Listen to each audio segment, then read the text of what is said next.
Ukraine के Luhansk प्रांत में रूस से मुकाबले के लिए ज़ेलेंस्की की सेना ने अपनी तैयारी तेज कर दी। लुहांस्क को रूस ने जंग से पहले ही अलग देश घोषित कर दिया था, लेकिन यूक्रेन के जवान इसे अपने हाथ से जाने नहीं देना चाहते और इसीलिए ज़ेलेंस्की के जवानों ने फिर अपनी तोपों से रूस को डराने की कोशिश की। इस दौरान ये जवान एक खाली मैदान में लगातार तोपों से आग बरसाते गोले छोड़ते नजर आए। यही नहीं, इन जवानों ने पुतिन की सेना को चेतावनी दी कि वो अपने खून के आखिरी कतरे तक लड़ाई जारी रखेंगे।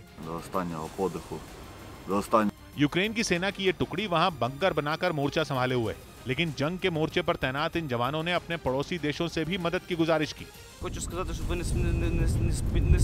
ज़ेलेंस्की की सेना के लिए पूर्वी यूक्रेन का ये किला बचाना आसान नहीं होगा।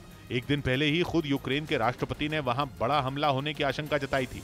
तो वहीं यूक्रेन के राष्ट्रपति व्लादिमीर ज़ेलेंस्की का दावा है कि रूस के निशाने पर पूरा यूरोप है। हालांकि उन्होंने किसी देश का नाम तो नहीं लिया, लेकिन सीधा कहा कि यूक्रेन के बाद अगली बारी उनके पड़ोसी देशों की होगी।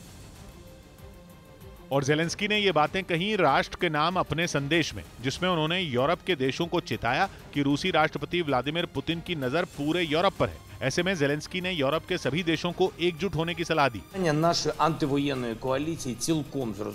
साथ ही यूक्रेन के राष्ट्रपति ने यूरोप के देशों से रूस के खिलाफ हर जरूरी कदम उठाने की भी अपील की, ताकि पुतिन सरकार पर दबाव बनाया जा सके। ज़ेलेंस्की ने यूं ही यूरोप का नाम नहीं लिया।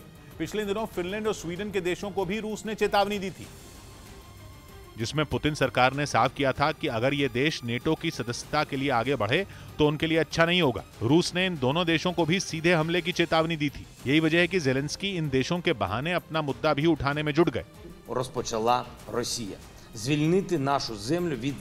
इसके अलावा उन्होंने यूरोप के सभी देशों से पुतिन सरकार के साथ अपने हर तरह के रिश्ते खत्म करने की भी अपील की। ज़ेलेंस्की चाहते हैं कि ये देश न तो रूस से तेल लें और न ही अपनी चीजें वहां सप्लाई करें।